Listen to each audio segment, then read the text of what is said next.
So, good evening everyone.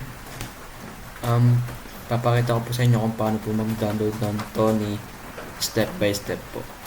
So, first punta po muna tayo sa website. Then, search lang natin sa yung Tony 4.1.7. So, ito may nakita na ako. Ito, get the latest version.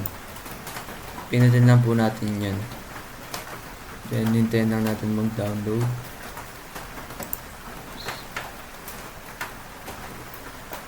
So, yan. Save po muna natin. Save as natin siya. Tapos, ipunta po natin sa downloads. Ito po, yan.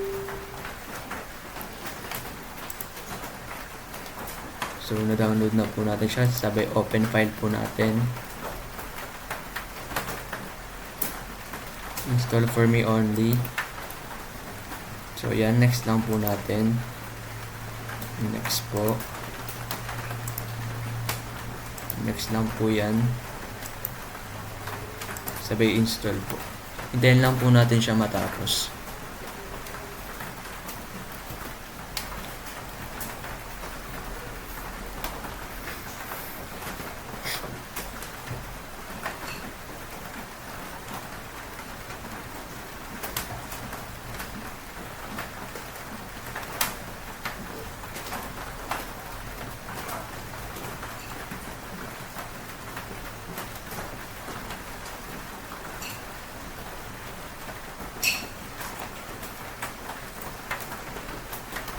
So, yan, nag-finish na po yung dinownload natin na Tony.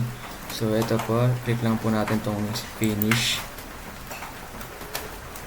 Then, try po natin hanapin dito.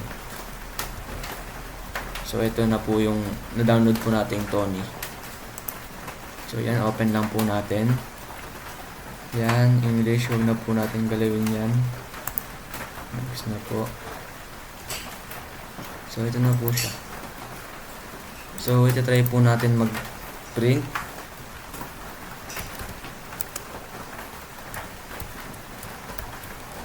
Hello world.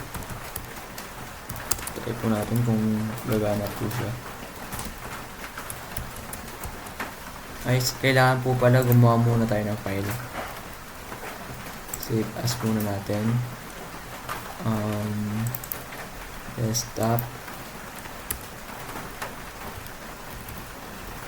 Kumari, Rubio 2K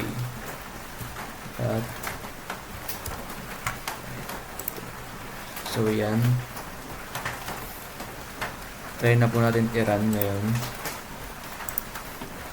So yun, lumabas na po yung hello world.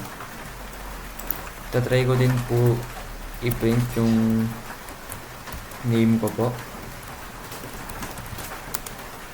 Darnell Rubio. Tingnan po natin kung gano'n siya. So ito po, lumabas naman po sa ano natin. Yun lang po. Thank you po.